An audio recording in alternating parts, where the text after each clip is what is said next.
Bienvenidos amigos de Perú 21 TV, mi nombre es Oscar Quispe. Estamos aquí en el SEC de Perú 21 junto al flamante ministro del Interior, Juan José Santibáñez. Señor ministro, ¿cómo está? Bienvenido. Muchísimas gracias, Oscar, por la invitación y es un placer para mí estar aquí en la plataforma de Perú 21. Felicidades por el cargo, señor ministro. Gracias. ¿Qué tal su primer día? Bueno, realmente creo que ha sido un día agitado, esencialmente por los lineamientos que hemos establecido que van a ser las líneas de nuestra gestión. La primera de ellas es la lucha contra la corrupción, tanto interna como externa dentro de la propia Policía Nacional del Perú y también en la búsqueda justamente de la persecución del delito. Y segundo, la lucha contra la criminalidad organizada y los delitos comunes. Yo creo que el ciudadano de a pie es cierto que ve las noticias y ve la lucha contra la delincuencia organizada que está haciendo nuestra Policía Nacional con mucho esfuerzo, pero también es importante, Óscar, atender esos actos delincuenciales, el robo de celular, que te estén asaltando saliendo del colegio, ya ni siquiera hay un respeto por los niños. Nuestra gestión lo que va a hacer, y he sido muy crítico en el tema y lo he dicho claramente, dos cuestiones. Primero, nosotros vamos a salir a cazar a los delincuentes. Okay. Y segundo, general que no trabaje, general que se va a su casa. Vale, usted es el sexto ministro de la gestión de Dina Boluarte y es el ministro número 13 en estos años de Perú Libre en el gobierno. Me dice sus lineamientos, pero todos los que pasan por el Ministerio de Interior prácticamente dicen vamos a luchar, vamos a terminar contra la inseguridad, vamos a terminar con la inseguridad ciudadana, pero se van del cargo y cada vez estamos peor. ¿Por qué Juan José Santibáñez, el sexto ministro de Dina Boluarte, va a ser distinto? Porque soy un hombre de decisiones.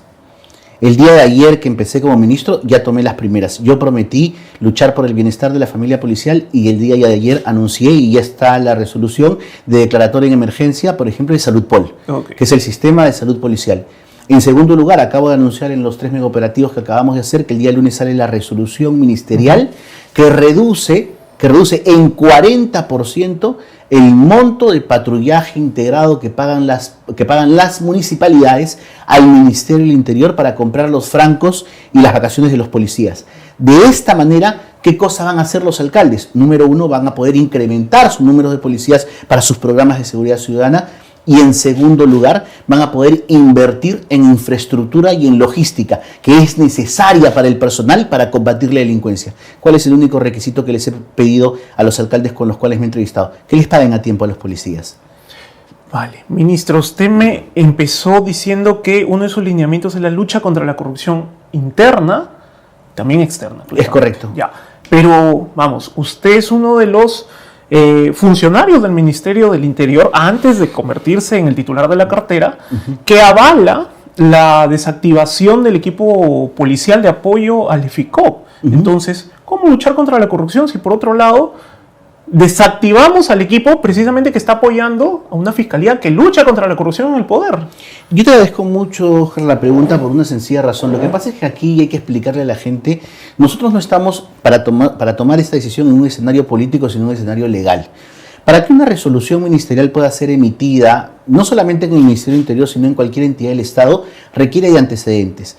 Estos antecedentes forman parte de los estudios de factibilidad y estudios técnicos necesarios para la emisión de un acto administrativo, lo ordena la ley. Informe de asesoría jurídica, informe de la Oficina de Modernización, hoja de recomendación de Estado Mayor y diversos procedimientos que son necesarios para que la resolución ministerial se emita. ¿Qué es lo que ocurre aquí? Se ha emitido una resolución ministerial, que es la primigenia. De Mariano González. La que emitió el doctor Mariano González, que no cuenta con ninguno de esos requisitos. Pero yo le pregunté a Mariano González acá mismo, y me dice, el ministro, está faltando la verdad, porque sí hay, por ejemplo, una opinión de la Oficina de Asesoría Jurídica.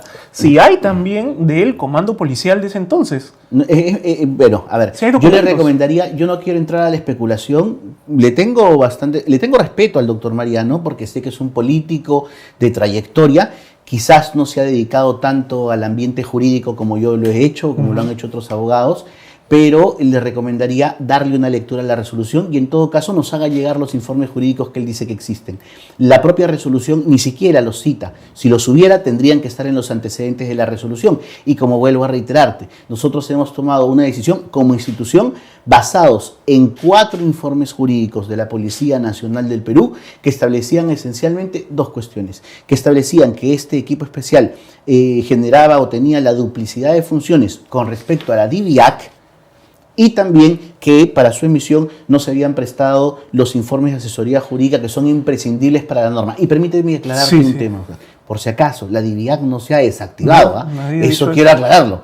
No, pero solamente quiero referirte porque sé que existe algunas dudas y conociendo que Perú 21 llega a muchísima gente, quiero aclararlo. La DIVIAC no se ha desactivado. Es más, incluso una muestra de que la DIVIAC está funcionando o ha funcionado es que posteriormente la desactivación de este equipo especial, lo que sucedió y lo que ocurrió, que todos hemos visto, es la detención del señor Nicanor Boluarte conjuntamente con otros personajes, incluso del ministerio, y que lo practicó la DIVIAC. Entonces, si hubiera algún tipo de intromisión, creo que lo más lógico es que ni siquiera el señor se lo hubiera encontrado en su casa. Vamos a ir entrando a esos puntos. Este viernes el fiscal de la Nación interino, el fiscal Villena, se refirió a la solicitud de reposición del equipo de apoyo a EFICOC.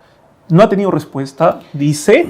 ¿Qué respuesta le van a dar? Y la respuesta que yo le daría al fiscal es que lea la resolución del Tribunal Constitucional, la 533 del año 2020. Pero el fiscal ha hecho una exposición de los motivos y cómo venían trabajando los fiscales junto a ese equipo policial. A ver, lo que pasa es que un fiscal está para defender la legalidad. Y como vuelvo a reiterarte, la legalidad está en la ley y en las resoluciones que emite el Tribunal Constitucional. Te comento un poco para que conozcas. Esa resolución del Tribunal Constitucional, la 533 del año 2020, justamente es una resolución de más de 162 páginas que resuelve un conflicto competencial entre el Poder Judicial y la Policía Nacional.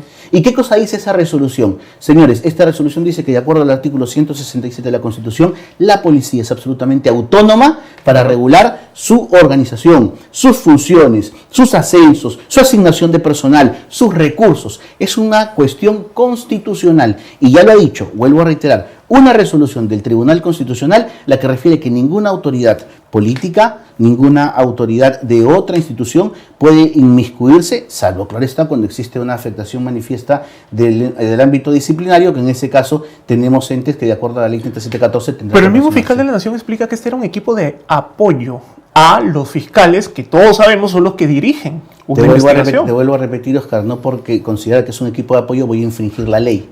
La ley es clarísima. La ley es clarísima. Tenemos que acostumbrarnos a respetar los fueros y a respetar la ley. O sea, todo este equipo de apoyo policial, lo que estamos haciendo hoy por hoy es poner en orden la casa. Vale, todo este tiempo este equipo policial de apoyo vino infringiendo la ley. Lo que sucede es que, como te vuelvo a repetir, esa resolución fue dictada sin respetar los cánones y los presupuestos establecidos en la norma para el dictado de una resolución. Ya serán, porque en esa misma resolución se ha dispuesto que se inicien las investigaciones pertinentes, los entes encargados quienes determinarán el supuesto de responsabilidades. Y ojo, no es tampoco porque el sector interior lo haya determinado así, sino que la propia ley del procedimiento administrativo establece que cuando se declara la nulidad de una resolución, automáticamente la misma resolución tiene que proceder al inicio de acciones disciplinarias ilegales contra quienes lo hubieran dictado. Preocupa mucho ese argumento porque muchos de los investigados y que han sido parte de operativos en donde ha participado este equipo de apoyo policial puede decir, bueno, mire, el ministro está diciendo que ellos nacieron de manera ilegal, es decir, todos sus actos son nulos. ¿Pueden usar estas personas esos argumentos? No, y te explico por qué no pueden utilizarlo, porque también me refiero a la ley. De acuerdo a la propia ley, las nulidades operan de aquí para adelante. Los actos anteriores no están sujetos ni siquiera a ninguna controversia. Vale. Usted hablaba de duplicidad, que es una palabrita que hemos escuchado cuando se desactivó el equipo. Dice que había duplicidad del equipo de apoyo, lo que hacía DIVIAC y lo que hacía Dirandro. Pero, vamos, como usted mismo dice, DIVIAC es una unidad mucho más grande que ha operado también en otros casos. ¿Y dónde está la duplicidad? Si no, a ver, en la DIVIAC creo que son 700 agentes. No, 700 agentes. Son un poco más. Y es más, y la DIVIAC, vuelvo a reiterar, la DIVIAC es una unidad orgánica, Claro. reconocida por nuestra ley, que es el Decreto Legislativo 1267. Y como unidad orgánica goza de toda una estructura, goza de presupuesto y goza de funciones previamente establecidas. Esas funciones de la DIVIAC justamente son las investigaciones, o tiene a su cargo las investigaciones y la persecución del delito de alta complejidad. Y la entiéndase, corrupción por es un tanto, delito de alta complejidad. y ahí está en su función, y ahí está la DIVIAC. Tienes a la DIVIAC para utilizarlo, tú me lo acabas de responder. Está la DIVIAC. Y lo que Pero nosotros tenemos que hacer... sabemos que para luchar contra la corrupción en el poder no solo necesitas a la DIVIAC, necesitas inteligencia, que por Y otro está la lado DIVIAC. que es lo que daba, lo que ofrecía Dirandro a través de su departamento Orión, si no me equivoco. Y yo te hago una pregunta. Y cada uno compartían algunos agentes para apoyar una solicitud que había hecho el mismo Ministerio Público. Yo te comento una cosa, es que no es así, porque, porque DIVIAC también tiene órganos de inteligencia estratégica. Y eso está dentro de la misma organización, sino cómo se generarían las investigaciones y posteriormente las detenciones. Nosotros lo que estamos haciendo, por el contrario, a través de esta resolución, es empoderar la DIVIAC. Yo he conversado con algunos oficiales a los cuales conozco y que forman parte de la DIVIAC, y les he explicado el tema. Lo que se está haciendo, por el contrario, es empoderarla. Y hoy por hoy, el Ministerio Público puede recurrir a la DIVIAC para poder gestionar o poder realizar todas estas intervenciones que son necesarias contra organizaciones criminales y contra delitos de alta complejidad. Pero, por ejemplo, sabíamos nosotros que la DIVIAC aportaba aproximadamente de 30 efectivos. Dirandro, otros 30 más, ahí sumas 60 efectivos. Ahora entonces, estos 60 efectivos van a salir, 60 agentes van a salir solo de la DIVIAC. No, a ver. Los efectivos que han estado prestando Servicio servicios en el equipo especial retornan a sus unidades. Es más, esa orden ya se dispuso. Por eso es que, como te vuelvo a repetir, se ha podido llevar a cabo esta operación que se ha llamado Valquiria, en donde se han generado estas detenciones, y es más, y en unas otras adicional. El día de ayer han pasado por la televisión una intervención de la DIVIAC en Huancayo, claro, en donde también han participado. Entonces, es una unidad orgánica que está dando resultados, que está participando y que esencialmente se encuentra dentro de la estructura orgánica de la Policía Nacional. Lo único que estamos haciendo nosotros, y te vuelvo a reiterar, es poner orden en casa, nada más. Hay un tema que este viernes en el Congreso lo cuestionaron en la presentación que hubo de los coroneles de la policía, Harvey Colchado y Walter Lozano, que no es que 1 millón de soles, como usted dijo, era el presupuesto que tenía el equipo de apoyo de la policía para apoyar al EFICOC, sino que 1 millón de soles era el presupuesto casi mensual que tenía la DIVIAC. Sí, a ver, el 1 millón de soles, y esto es importante justamente, como tú refieres, aclararlo para que no se... Claro, porque usted se mandó ayer con tremenda cifra. No la tenían el millón, a ver, para empezar, el presupuesto de la DIVIAC es entre 800.000 mensuales, más un poco más de 1 millón, dependiendo de las operaciones que gestiona y que realiza. Pero ese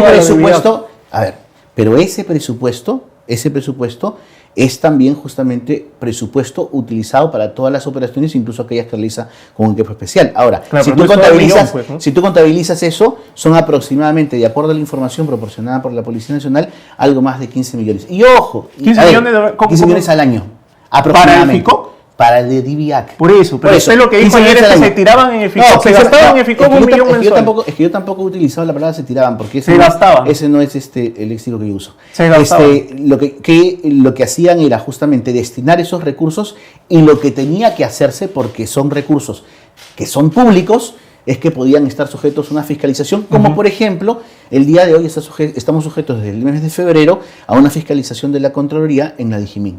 Entonces, simplemente aclarando ese punto. Vale, pero entonces, ¿cuánto era lo que DIVIAC y Dirandro usaban de sus presupuestos para el EFICOC? Eso lo hubiéramos podido advertir exactamente si es que el día que Inspectoría, que se presentó a las oficinas de la DIVIAC, no para intervenir carpetas fiscales por si acaso, sino para tomar conocimiento de los gastos de operatividad de la unidad, los fiscales que estaban ahí lo hubieran permitido. O sea, la idea o la intervención, de acuerdo a la comunicación que hemos tenido del Inspector General de la Policía, quien tiene a su cargo las investigaciones contra los oficiales, era incorporarse a la oficina de la DIVIAC para tomar conocimiento de los gastos que ellos tenían. Y de esta manera poder hacer un análisis y poder determinar... Y si usted no tenía la cifra, ¿de dónde sacó la cifra usted ayer diciendo, como dice, el gasto de los policías en EFICOP eran... No, a ver. Yo no estoy reconociendo un error, ¿eh? Yo te estoy aclarando que simplemente que yo he dicho claramente y me ratifico que los gastos de la DIVIAC, o al menos lo que la DIVIAC presenta, es más de 1 millón. Lo que he hecho referencia es que la participación de la DIVIAC en EFICOP también es utilizada con ese monto, pero es más de 1 millón. Y finalmente, sea 1 millón o sean 100 soles, está sujeto a una fiscalización. Y lo que entiendo yo la Contraloría debería hacer en algún momento es entrar a ver cómo es que estos montos se han manejado. Y es más, y no solamente en la DIVIAC, sino en cualquier unidad orgánica de la policía. Vale. Usted ha tenido una declaración importante acerca del prófugo Vladimir Cerrón. ¿Dónde está Cerrón, señor ministro? ¿O qué le han informado en sus primeras 24 horas en la cartera? Oscar, efectivamente tú lo acabas de decir, he recibido una información clasificada. Espero realmente poder que nuestra policía pueda capturar prontamente al señor Cerrón y a otros tres objetivos importantes. Espero dar esa noticia al país. Creo que es uno de las en realidad de los objetivos estratégicos que he dispuesto apenas he ingresado como ministro, de acuerdo a la información. Lo que sucede es lo siguiente: esta es una función policial. La función policial es capturar a aquellas personas que son prófugas de la justicia. Claro que sí. Y esta función es una función constitucional. La principal subordinación de la Policía Nacional, estimado Oscar, es a la ley. Y eso tenlo claro. Y yo soy un ministro que al momento que he asumido frente a la señora presidenta, y le agradezco por la confianza, le he referido lo siguiente, y te lo vuelvo a repetir. Mi función principal es defender a la familia policial, defender la integridad de la policía y la subordinación esencialmente a la ley.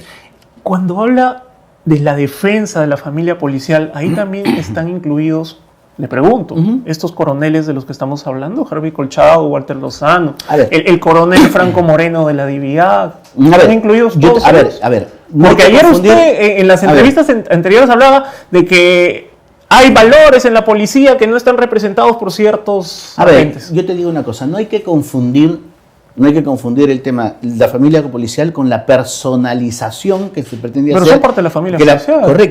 Correcto, que con la personalización que se quiere hacer de determinadas cuestiones. La policía está conformada por un aproximado de 143.000 hombres, ¿correcto? Y la preocupación de esta gestión, y lo he conversado y lo he referido el día de hoy, principalmente, por ejemplo, es la reglamentación de la modificación de la 1267. ¿Por qué?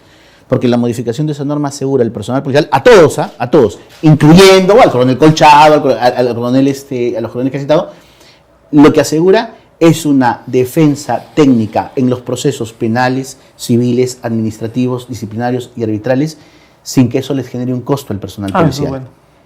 Eso, por ejemplo, es absolutamente necesario. Y siempre he sostenido, y lo vuelvo a reiterar, la gestión interior como política no puede involucrarse en un proceso disciplinario al cual pueda ser sometido el coronel Colchado, el coronel Santibáñez, el suboficial Antúnez, el técnico Oscar. No, pero sí lo que les debemos garantizar a todos, es un debido proceso en donde se sancione realmente si es que existe una conducta que merezca sancionarse. Y respaldo, y si no, están haciendo las cosas bien también, y no castigo. No, es que lo que pasa, como te vuelvo a repetir, yo creo que el sector no ha castigado a nadie. Ahorita nosotros estamos, por la información que recibió la Policía Nacional del Perú, porque son procesos reservados, como los mismos señores coroneles han informado, están siguiendo un procedimiento y están, entiendo yo hasta el momento, garantizando su debido proceso, porque la propia ley de régimen disciplinario establece incluso procedimientos ante la afectación del debido proceso, como son los recursos de queja o las propias denuncias que se hacen en el ámbito interno. Ministro, ¿qué va a hacer usted con la Oficina de Gobierno Interior, en donde se han designado prefectos y subprefectos? Primero, en la época de Castillo, profesores que firmaron los planillones del Movadef u otros adherentes del Movadef. Luego, con Dina Boluarte, el señor Nicanor Boluarte, ahí lo ha usado para prácticamente convertir a los prefectos y subprefectos en los militantes de su posible partido político. En algún momento se habló de desactivar esa figura, pero no lo han hecho. ¿Usted va a desactivar por lo menos suspender el tema del gobierno interior en prefectos y subprefectos? Muchísimas gracias, Oscar, por la pregunta, porque te comento, yo desde que fui viceministro ya tomé acciones con respecto a este tema.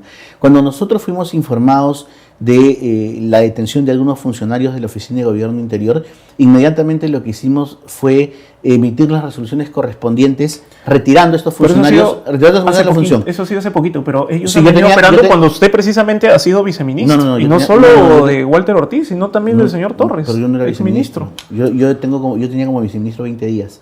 O sea, y durante mi función como viceministro he hecho esas acciones. Antes yo no era viceministro y por tanto no estaban dentro de mi función. ¿Con Víctor Pero Torres qué fue? No, yo fui jefe de gabinete. Jefe de gabinete. Sí, que no está.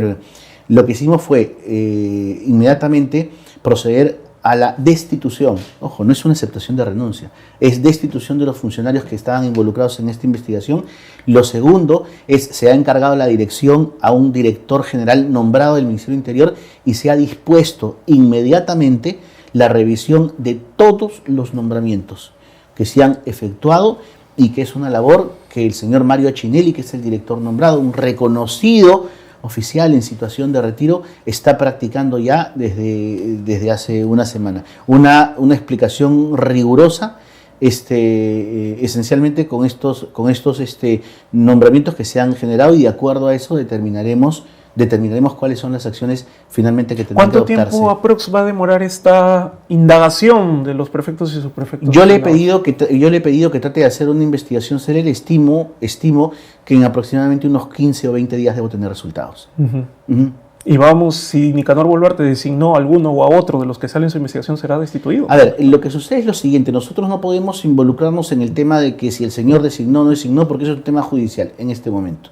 Y es más, y ojo, no le estoy defendiendo ni nada, simplemente estoy garantizando un tema de presunción de inocencia. Eso es materia fiscal, judicial. Lo que nosotros vamos a hacer es determinar si es que para el nombramiento de algún funcionario en esa dirección se han cumplido los protocolos. Es que puede que Ahora tú se me hayan dirás, cumplido los protocolos, pero después lo que hicieron no fue la función que el Estado les da, sino Es que dentro lo de puedes eso- hacer planillones. es que dentro de eso justamente está el cumplimiento de sus funciones. Si se determina que algún funcionario no va a cumplir sus funciones, yo te garantizo que no solamente va a ser retirado del Ministerio del Interior, sino me voy a preocupar porque sea denunciado igualmente.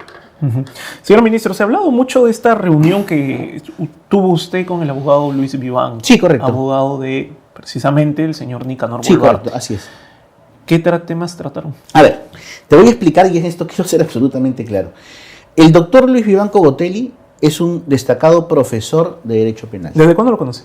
A Luis Vivanco ya lo conozco varios años. Es más, yo te comento una cosa: dentro del mundo del derecho existen rankings incluso internacionales y los abogados nos conocemos. Así Sí, como los todos periodistas se conocen. nos conocemos. Conozco a los abogados que están en este momento litigando, como aquellos de repente incluso que han estado sujetos a alguna medida de investigación. Nos conocemos. Entonces, el doctor Luis Vivanco visita inicialmente las instalaciones del Ministerio del Interior porque fue convocado por el ministro Walter Ortiz para que evaluara inicialmente un caso, que es un caso que todos conocen, que se mencionó antes que sea ministro, y cuyo procedimiento de etapa intermedia empezaba hace ya unos días. ¿Él lo Entonces, llama el mismo Walter Ortiz o lo llama usted? No, el ministro Walter Ortiz. Lo Es más, llaman. no lo llama solamente a él, se llaman a varios abogados, esencialmente para obtener una cotización del caso. Después de eso, simplemente no se le contrató, el exministro optó por otra defensa, pero automáticamente nosotros iniciamos la campaña del terrorismo urbano transnacional. Una campaña por la que incluso el sector fue criticado. A razón de esa campaña, nosotros invitamos a Otra vez varios Luis Vivanco. profesores de Derecho Penal. Es que, a ver, se invitó a Luis Vivanco como se invitó al doctor Percy García Cabero, No, como se está invitó al bien. doctor Álvarez, como se invitó al doctor Máximo Gustavo Ramírez de la Cruz. O sea, se han invitado a destacados profesores de Derecho Un Penal. viejo conocido suyo, Máximo Ramírez de la Cruz, ¿no? Y creo que es un viejo conocido de la policía, es un general en situación Vamos de a hablar- retiro. vamos a hablar de él. Es general Pero- en situación de retiro. pero ¿por qué No, entonces, permíteme si- terminar. si Entonces, el tema se fue- convoca, permíteme. Entonces se convoca a varios profesores, de los cuales incluso yo he compartido imágenes hoy día en un medio radial. No sé, pero- y específicamente para ese caso. Y finalmente, cuando el doctor Luis Vivanco ha visitado las instalaciones del Ministerio del Interior, como lo han hecho otros profesores, el doctor Vivanco no ejercía ninguna defensa vinculada al señor Boluarte. Pero es que Entonces, llama la no atención que ejercía- el asunto de la reunión es reunión personal. No, es que el asunto de la reunión era justamente Personal. el tema de la estructura. No, Le digo lo que está en el registro, yo no me bueno, estoy inventando. entonces, en realidad se trató personal con todos los abogados que estuvieron ahí, porque tampoco fue el único. Como te vuelvo a repetir, fueron varios profesores y están las tomas fotográficas, Pero no- están los ingresos. Vamos, pensemos mal y acertamos. Acá toda la vida en el periodismo pensamos mal y acertamos. Luego termino como abogado de Nicaragua. Yo creo que muchas veces estamos acostumbrados a sostener tesis equivocadas y finalmente, como te vuelvo a repetir, el pensar mal no es un acierto. Generalmente con casos como estos, terminamos acertando. ¿Ah? Depende tú cómo lo veas, tú lo puedes ver como una fortaleza, yo siempre lo veo como una debilidad. Es mi forma de ser. O sea, finalmente eso se determinará a través de las cuestiones que incluso el mismo doctor Vivanco podrá aclarar. Señor ministro, usted también hoy en RPP lo escuché y usted dijo que no había sido abogado del prófugo sentenciado Raúl Prado Rabines, cabecilla del Escuadrón de la A nivel Muerte. penal. A nivel penal. Y lo aclaré. Han informado que yo he sido abogado del señor Prado Rabines en la jurisdicción penal. Y yo he aclarado igualmente también que yo he sido abogado del personal de Escuadrón de la Muerte, lógicamente entre los que Prado está Rabines. Prado Rabines, en el ámbito administrativo disciplinario. Es más, el ámbito administrativo disciplinario se litigó en el Ministerio del Sí, Interior, claro, sí conozco. cuando estaba incluso el propio exministro Basombrío, si no me equivoco. Exacto. Y el propio Ministerio Pero del usted Interior lo conoció- absolvió. Pero usted conoció el caso. Conoció los 12 casos en donde él estaba involucrado por operativos extrajudiciales. A ver, nosotros por conocimos- ejecuciones extrajudiciales. A ver, a nivel Y administrativo. según los mismos documentos que están en el Ministerio del Interior, acá lo que usted dice, lo que dicen los documentos es que usted fue exclusivamente como abogado de Raúl Enrique Prado Rabines. Acá está. En septiembre del 2016, el comandante Raúl Prado Rabines pide documentos a través de su abogado, Sí, es correcto. Juan José Santibáñez, Es solicitó correcto. y se llevó todo el expediente. Es correcto. Casi 8.000 folios. Es correcto. Y usted lo conocía muy bien el Es caso. correcto, perfectamente. Conocía muy bien el caso como conozco otros casos, pero a nivel administrativo disciplinario, no a Pero nivel penal. Ese nivel No. administrativo A nivel- derivó a la no, fiscalía. no, Derivó. a nivel- Porque el informe del Ministerio del Interior fue enviado a la fiscalía. Escúchame, a nivel administrativo disciplinario, no a nivel penal. Y tanto así que a nivel administrativo disciplinario los absuelven. Y te voy a explicar por qué. Porque a nivel administrativo disciplinario no se ve delitos. A nivel administrativo disciplinario se ve conductas jurídicas, conductas antijurídicas típicas del ámbito disciplinario. Traición, no se a ve la, delitos. traición a la institución. No se ve claramente. delitos. Traición a la institución. No El es- señor Prado Rabines traicionó a la No, institución. Oscar, yo te recomendaría informarte un poquito más y leer la ley. el, En todo señor caso, el señor se fue sentenciado. Lee la ley. El Yo no señor vi, fue te sentenciado. vuelvo a repetir, yo no vi su caso a nivel penal. Vale. No conozco el ámbito del proceso judicial. Y ahora- Yo lo que conozco es el ámbito del proceso disciplinario, y en el proceso disciplinario, tanto el señor Prado Rabines como los demás funcionarios policiales fueron absueltos. Y en Pero el luego ámbito fueron disciplinario, sentenciados. eso no me incumbe. Pero Porque fueron yo- sentenciados. Eso no me incumbe, Señor porque ministro, yo no fui el abogado. Y ya que hablamos de este señor prófugo, ¿usted le recomendaría, ya desde la cabeza del Ministerio del Interior, que se entregue? Mira, no solamente como ministro del Interior, yo siempre he recomendado a todas las personas, sean clientes, no clientes, amigos, que la mejor forma de enfrentar la justicia no es la figura de, digamos, del ausentismo. Yo creo que la mejor forma de enfrentar la justicia es estando presente en un proceso, asumiendo, en este caso, las exposiciones de los medios de defensa que tú puedas tener y haciendo tu voz escuchar. Es más, incluso quienes me conocen saben perfectamente, y esto que soy un abogado penalista, soy un abogado disciplinarista, que siempre las recomendaciones que brindo a mis clientes son las declaraciones abiertas. ¿Por qué? Porque no hay cómo contar tu verdad. Particularmente yo creo que a veces el silencio puede ser un enemigo cruel. Y yo creo que no hay mejor cosa que contar tu propia historia, y más aún si es que esta se puede ver reflejada en medios probatorios dentro de un procedimiento. Siento que le creo un poco a Prado Rabines, o es mi impresión, puedo estar equivocado. Estás equivocado. No le cree. Estás equivocado. No, es que estás equivocado porque tú me dices es tu impresión. Por eso, le digo mi impresión. Y la respeto. ¿Y sabes por qué? Porque esa es parte de la democracia. Así como tú tienes que respetar la mía. Claro, respeto yo la también tuya. respeto su posición. Señor ministro, Ya, le hablé de Nicanor Boluarte, vamos. Usted ahora, otra vez, está en la cabeza del ministerio. ¿Cómo quitamos esa mano oscura, la mano negra de la política que quiere usar las carteras ministeriales para beneficios propios y caramba, lo ponemos al servicio del ciudadano, el Ministerio del Interior? Tú acabas de decir algo importante, Óscar. Y digo algo importante porque incluso el día de hoy que hemos tenido el reconocimiento de esta autoridad por parte de los oficiales del Ministerio del Interior, no debemos permitir, y yo no lo voy a permitir, de donde venga, es la politización de la Policía Nacional del Perú. Por mandato constitucional, la Policía Nacional del Perú y las Fuerzas Armadas son no deliberantes. Claro. ¿Qué significa eso? Te lo vuelvo a repetir como lo dije al inicio de la entrevista. La principal subordinación es a la ley. Es a la ley.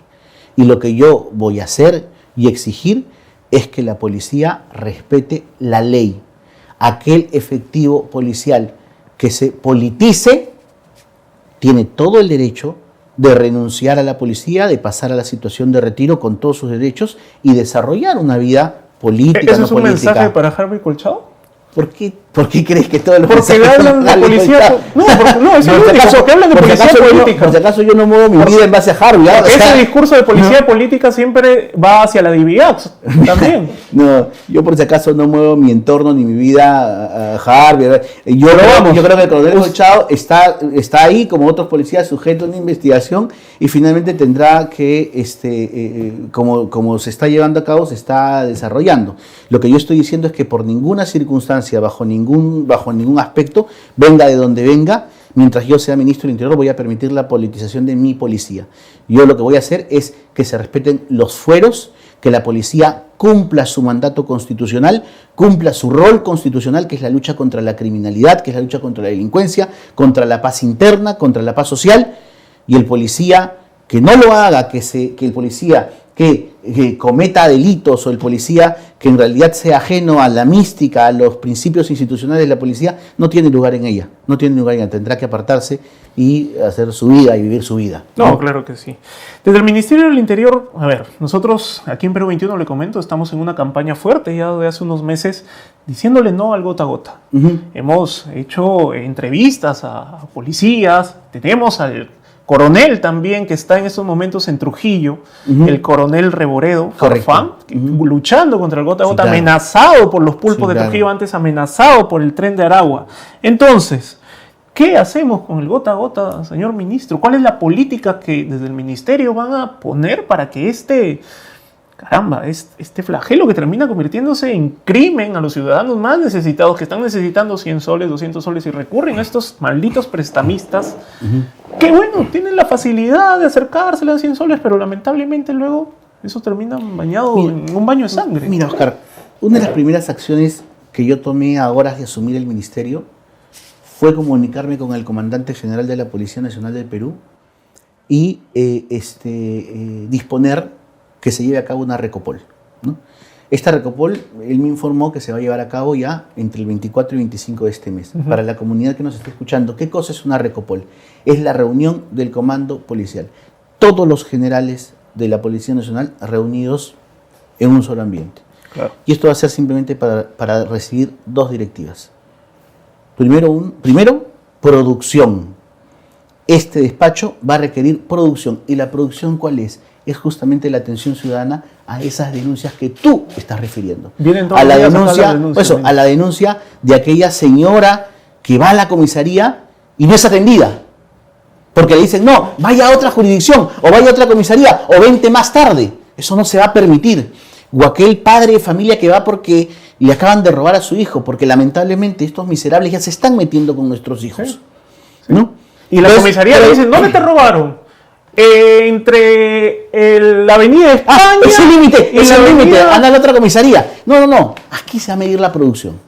General que no trabaja, se va. Ese es el mensaje que estoy dando. General que no trabaja, se va. Por eso los he citado, para informarles cuáles son las directivas. Y lo que se va a requerir es producción. Vuelvo a reiterarlo, como lo he hecho en todas mis entrevistas. Y a quien no le guste, lo lamento mucho. pero aquí hay que salir a cazar a los delincuentes. No hay otra forma. Y a los corruptos. No hay otra forma. Están incluidos. Corruptos, delincuentes, hay que salir a cazarlos, porque es la única forma de que podamos brindarle al ciudadano de a pie tranquilidad, la única forma de poder crecer económicamente, es la única forma de poder vivir en paz. Y eso es lo que vamos a exigir desde el sector a todas las autoridades policiales.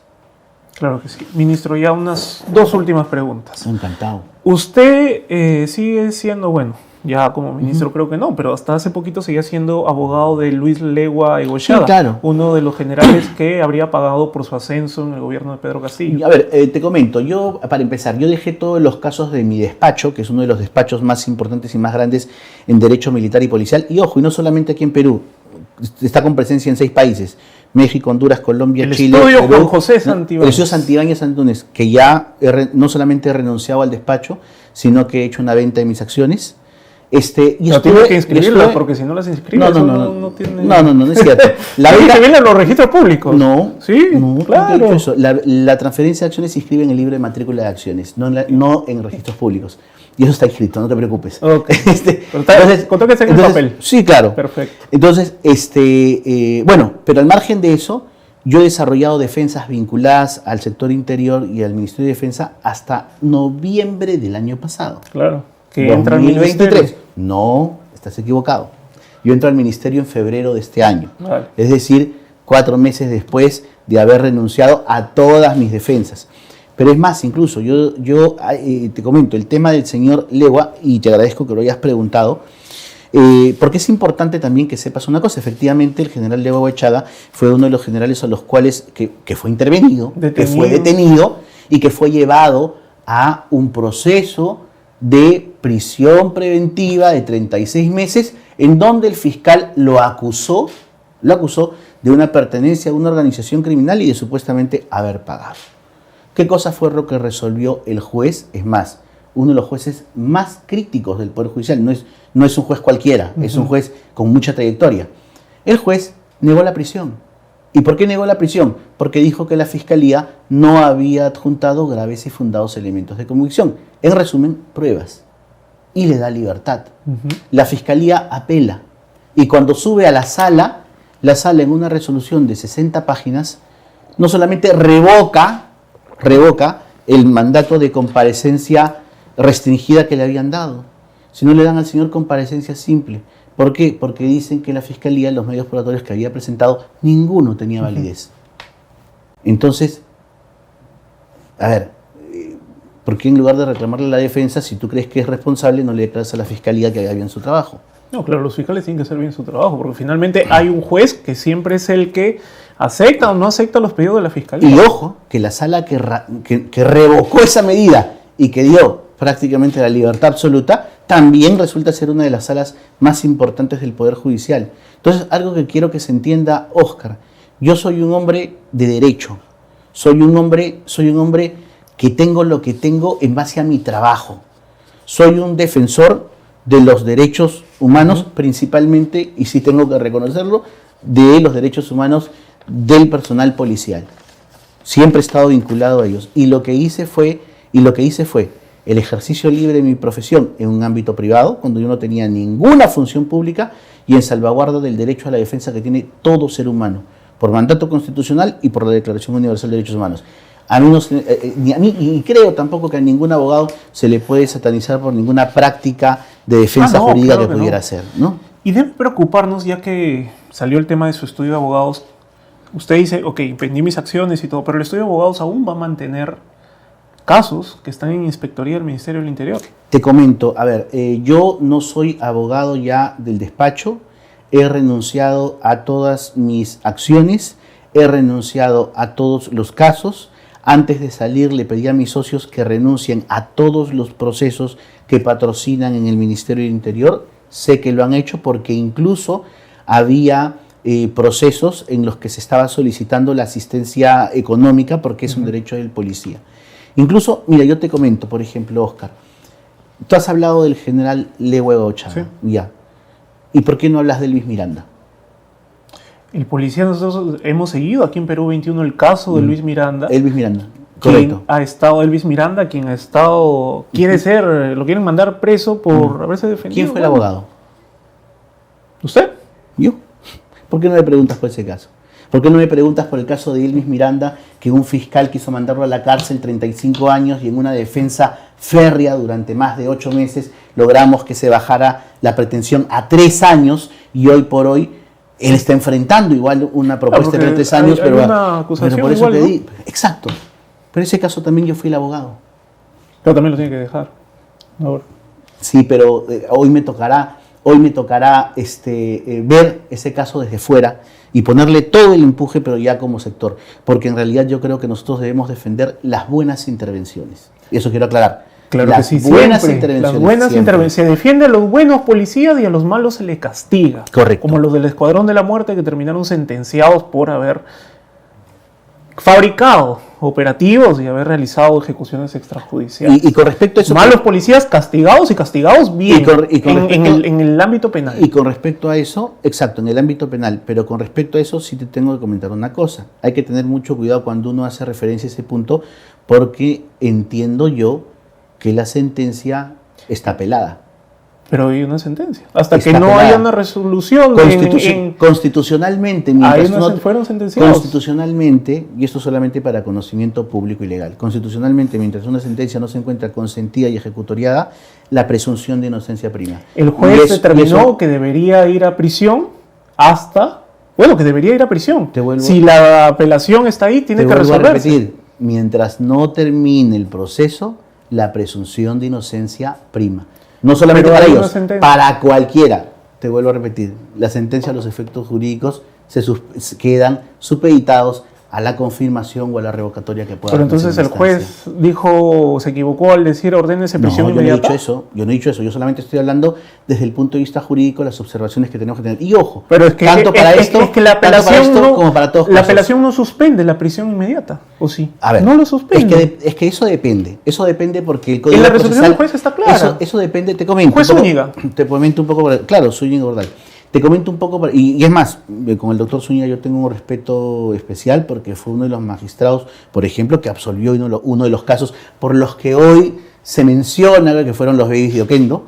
El doctor Zúñiga, por uno de los casos que hoy se me pretende satanizar. Yo no le he preguntado de ese caso. No, porque yo conozco el caso. Exacto, pero yo te estoy preguntando, bueno, por ejemplo, me hubieras preguntado ese caso, también te hubiera dicho referencia, pero solamente por un conocimiento jurídico. Efectivamente, lo que tú dices es cierto, pero todo depende, y para que todos lo sepan, de acuerdo a lo que diga el Código Procesal Penal, el juez en primera instancia puede determinar si la sentencia se cumple de manera efectiva o de manera suspensiva, pero la presunción de estos derechos se mantienen hasta que las sentencias puedan quedar consentidas. El hecho es que el juez pidió que se cumpla su sentencia. Ese es el hecho. Señor ministro, vamos. Entonces se acaba la collera de los Boluarte en el ministerio. La clase de derecho y es que hay que entender las cosas claras. Sí, claro. Si el juez ordenó prisión y dijo que su sentencia era efectiva, en ese mismo, al minuto de dictar la resolución, se hace efectiva. Sí, si el señor se quiso fugar, la apelación no lo hace no prófugo. Sí, es correcto. Él es prófugo de la justicia con una sentencia. Sí, claro, es correcto. Y es más, debe ir a prisión, el señor Prado Ramírez. Y cualquier otra persona que no responda a los requerimientos de un mandato judicial. No. Para terminar, ministro, entonces se acabó la collera de Nicanor Boluarte en el Ministerio del Interior. A ver, como te vuelvo a repetir, yo no voy a permitir que absolutamente nadie, y te soy sincero, de derecha, de izquierda, de centro, de arriba, de abajo, nadie se inmiscuya en la organización y funciones de la Policía Nacional de Perú.